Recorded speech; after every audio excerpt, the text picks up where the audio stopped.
Good evening, ladies and gentlemen. Welcome to another video on the channel. My name is Zodi, and today I want to talk about the new champion point system, finally, and my own perspective on the new system, especially when it comes to soloing in the Elder Scrolls Online.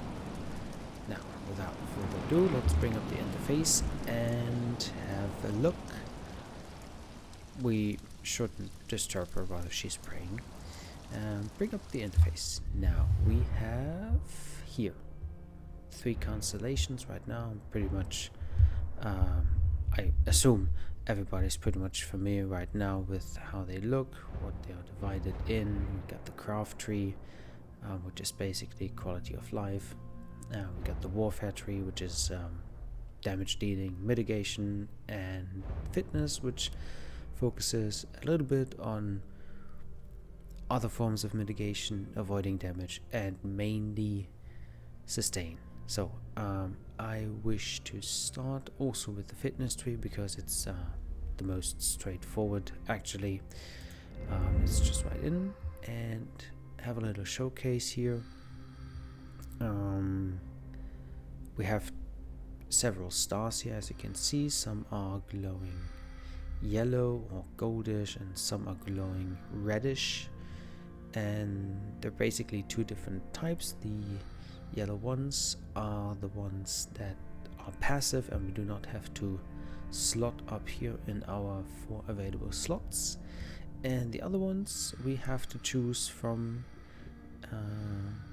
and then slot to be active. If we put points in them and we do not slot them, they will not be active. It's pretty straightforward. Now we are on a stamina character and we wish to create a little setup for her to be a good solo character. Now first up, what I recommend for every character is to put all the points that you have available into Rejuvenation, 150 recovery, health, magic, or stamina. That's just awesome. Now to activate them, we just drag them here and poof, recoveries. Same thing goes for armor. It's the only passive way to get armor in game from the championship system. It's kind of a necessity. Nobody should forgo that passive here. Right after that, I want to make a little point here and want to say that we should definitely focus on 2 slots, on 2 champion point stars here, and these are the bloody renewal for the stamina side and the strategic reserve.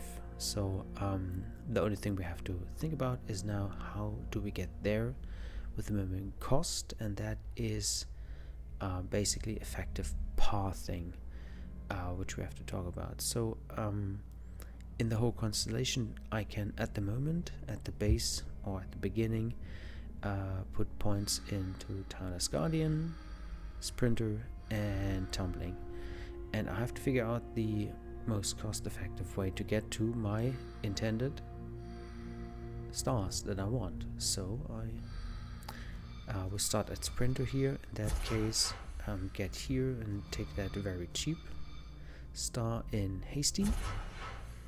Take another 10 here with Hero's Vigor because, well, you know, max health is necessary to unlock access to all these 2, and there we are.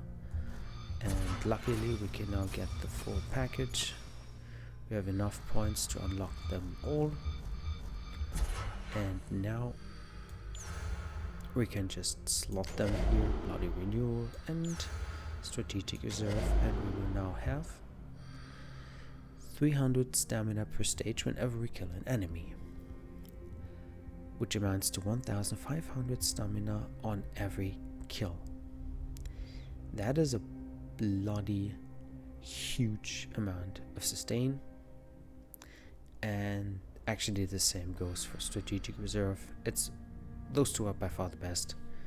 30 health recovery for every 10 ultimate.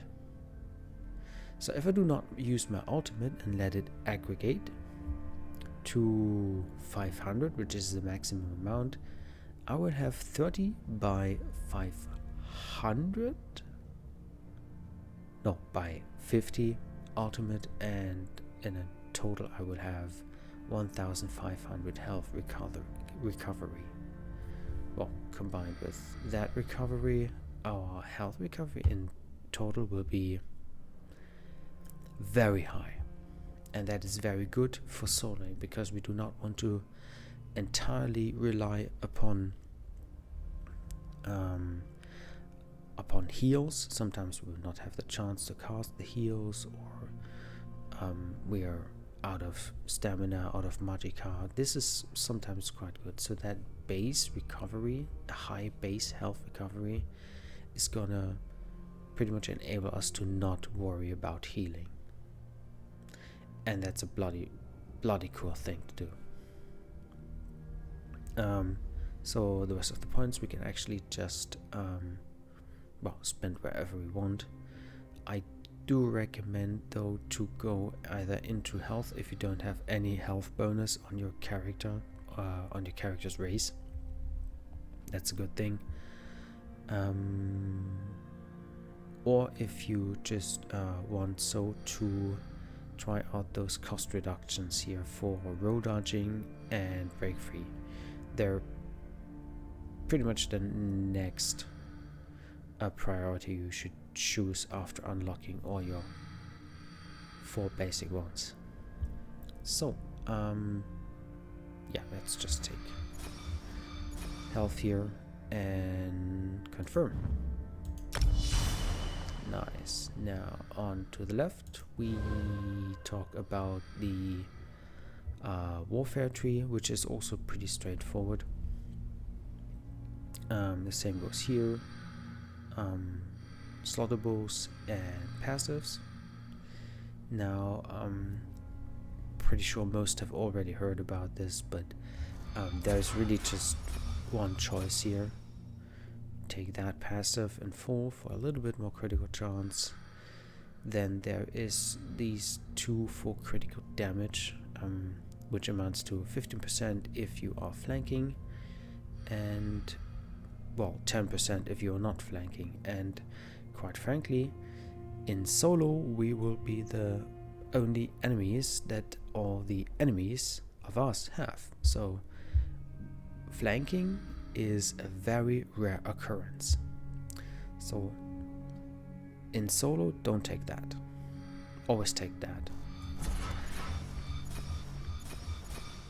And again, we have to slot it. The next is actually here, very important. I would always take the 40 here. This is so important. 1400 penetration. It's the only passive penetration that we can get in game at the moment, and that makes it so valuable. Plus we have to unlock it to get towards our main damage stars, and here we actually have to stop and think for a while, because we need to decide on which we focus. Otherwise we can take all 3, but on the stamina 1 that I'm actually playing right now, I only have 1 damage over time ability, while I am doing pretty much all the damage with direct damage attacks here with single target and AoE. And this is why I will only choose to slot these 2, deadly aim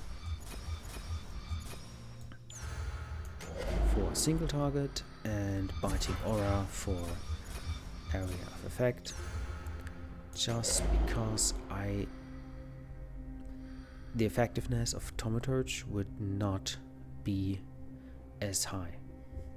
It just is that. It just pumps up one ability, and well, so what?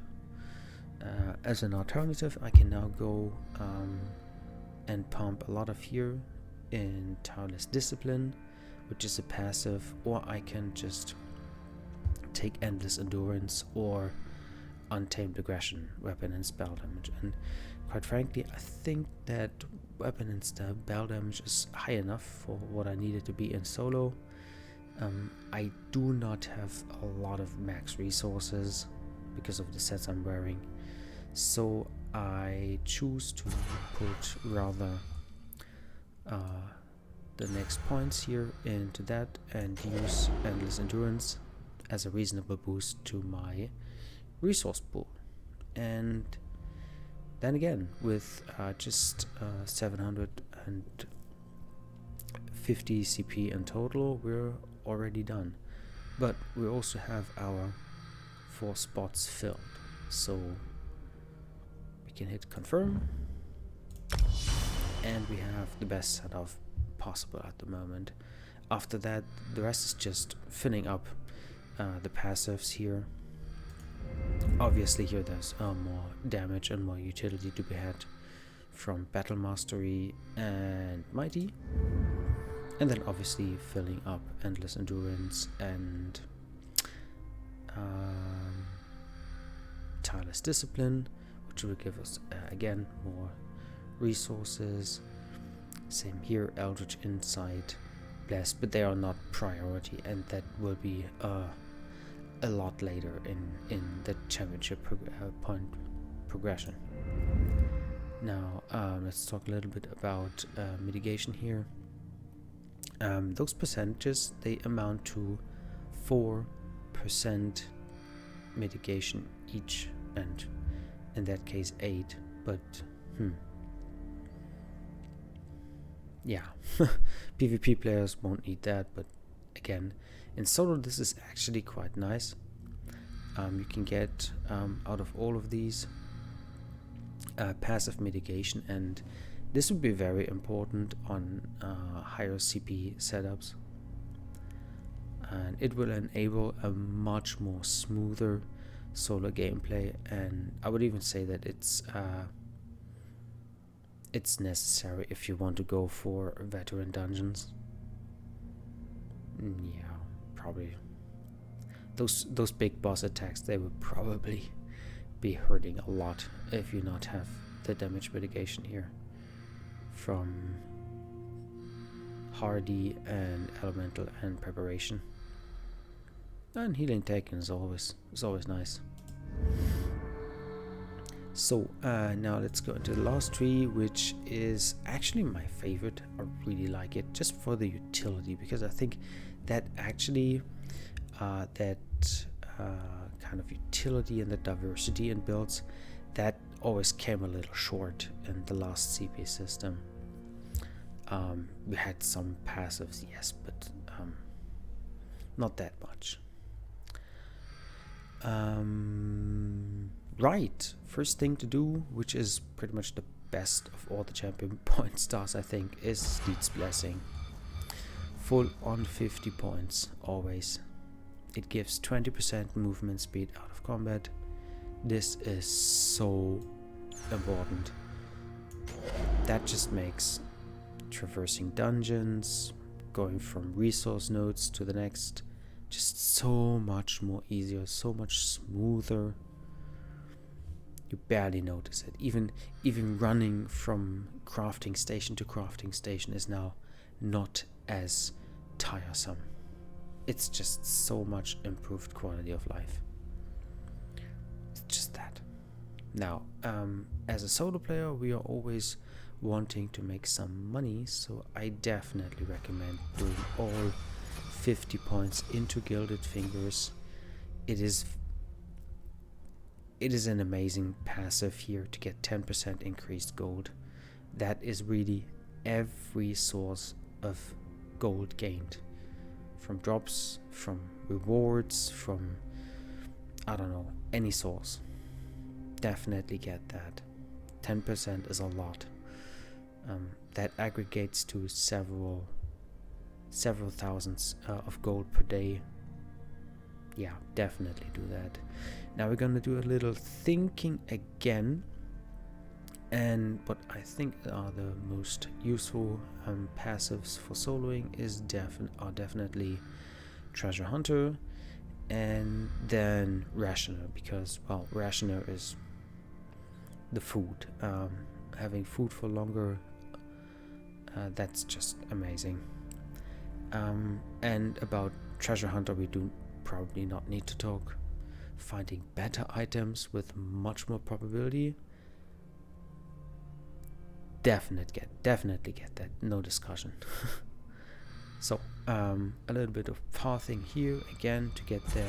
This is the shortest way. 15 and 10, and then just unlock the whole passive here,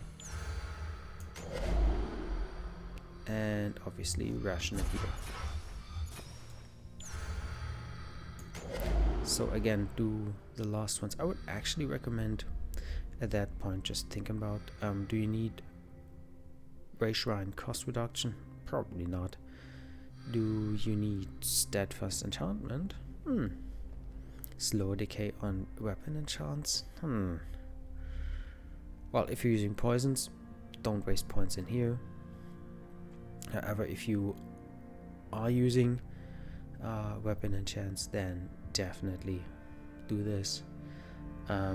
What I will want to do, I'm doing a partial farming build, so I will rather use Fortune's Favor, but again, after that setup with Gilded Fingers, Treasure Hunter, Rationer, and Steed's Blessing, everything after that is just quality of life. What you want to do, just do it. Just keep in mind that you kind of have to do some expensive pathing to get there. So passives like Master Gatherer or Plentiful Harvest might come at a hefty CP price. But then again, they are to support well, crafting. So not every solo build and not any build really is such a dedicated crafter build. So yeah, if it's not relevant for you, don't spec into it. What you can definitely do is professional upkeep, which is can be used as a last spot, or that cost of repairing armor is actually quite nice on solo builds, especially if you do not do crafting writs dailies where you get the grand repair kits. Honestly, I have so many repair kits that I would never bother to put points in here, especially since it's a slottable. Same here, I do not sneak on that character, so yeah. Again, some other quality of life is obviously breakfall. If you've ever jumped down a cliff and died, you probably want to spend some points here. It's a passive, so yeah, do it. The other thing I just want to talk about is the inspiration boost. Very nice. This patch is actually expanding upon the bonus, which gives 10% per stage. Previously it was just 10%, and now you can get 30 in total, which is really awesome, especially with those hard to come by crafting skill lines like enchanting or jewelry, or maybe some other that comes about in the future update. We never know. So now let me just finish this up. I'm probably going to be doing this here for her, which is almost 3 are missing. Well. So let's confirm and then go back, and maybe Ingrid is already finished. Oh yeah, she's finished with her praying. So that was the showcase.